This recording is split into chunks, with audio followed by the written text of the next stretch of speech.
إن هذا القرآن يهدي للتي هي أقوم ويبشر المؤمنين. أعوذ بالله من الشيطان الرجيم. بسم الله الرحمن الرحيم. الحمد لله رب العالمين، نحمده ونصلي على رسوله الكريم. أما بعد، فقد قال الله تبارك وتعالى في القرآن المجيد: بسم الله الرحمن الرحيم. خلق السماوات بغير عمد ترونها. قرآن नौजवान जे सिलसिले वारे गुफ़्तगू खे वधाईंदे अॼु सूरह लुक़मान जी आयत नंबर 10 में अल्लाह इरशाद गिरामी आहे: ख़लक़ अस्समावाति बग़ैर अमदिन तरौनहा। अल्लाह जी ज़ात उहा ज़ात आहे जंहिं आसमाननि खे पैदा कयो बग़ैर अमदिन तरौनहा, बग़ैर कंहिं सुतून जे, बग़ैर कंहिं थंभ जे, बग़ैर कंहिं बुनियाद जे अल्लाह तबारक व तआला आसमान खे ख़लक़ कयो आहे। इहो छा जे लाइ अल्लाह इहो बार बार ज़िक्र करे रहियो आहे त आसमान खे मूं ई ख़लक़ कयो आहे, ज़मीन खे मूं ख़लक़ कयो आहे।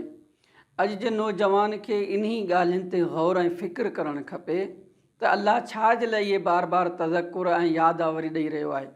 ख़लक़ अस्समावाति बग़ैर अमदिन तरौनहा। उन खां बाद अल्लाह तो फरमाए: व अलक़ा फ़िल अर्ज़ि रवासिय अन तमीद बिकुम व बस्स फ़ीहा मिन कुल्लि दाब्बह।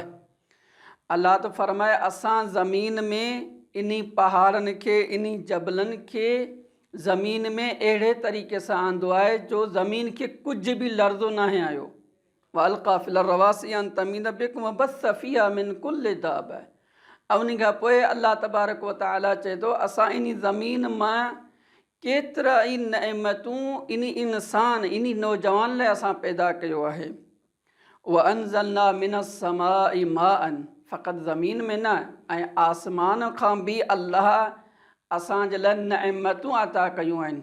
व अंज़लना, ऐं अल्लाह तो फरमाए असां नाज़िल कयो मिनस समाई माअन, आसमान मां पाणी खे।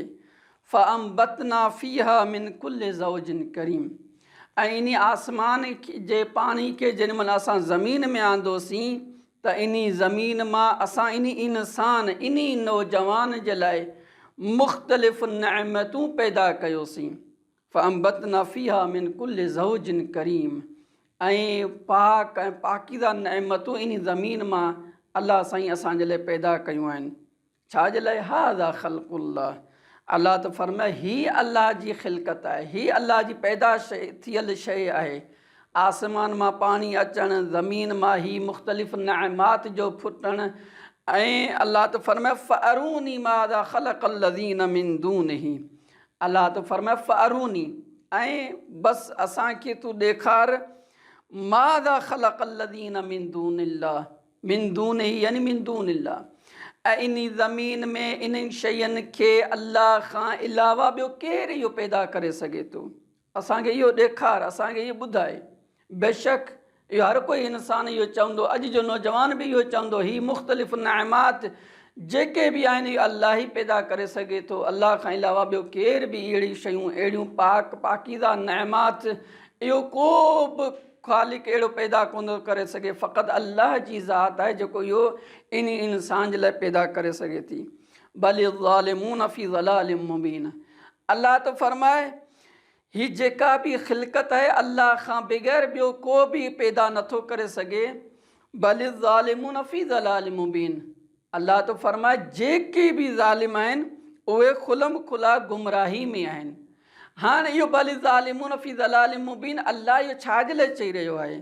अल्लाह इन जे करे चई रहियो आहे त ऐं इंसान, ऐं नौजवान, हिन आसमाननि जो पैदा करणु, हिन ज़मीन जो पैदा करणु, हिन आसमान मां अल्लाह जे तरफ़ खां मींहं ऐं बरसात जी सूरत में पाणी जो नाज़िल थियणु, हिन ज़मीन खां वरी अल्लाह जे तरफ़ खां इन मुख़्तलिफ़ नेमात जो अल्लाह जे तरफ़ खां पैदा करणु, ऐं इन मुख़्तलिफ़ पाक ऐं पाकीज़ा नेमात जो फुटणु, इहो छा जे लाइ? इहो तूं इंसान जे लाइ आहे। ॿियनि आयतनि में बि इहो अलाह इहो चयो आहे त फ़क़ति तूं इंसान जे लाइ आहे। अल्लाह तो फरमाए ही सभु नेमात तूं नौजवान आहे, तूं इंसान जे लाइ आहे।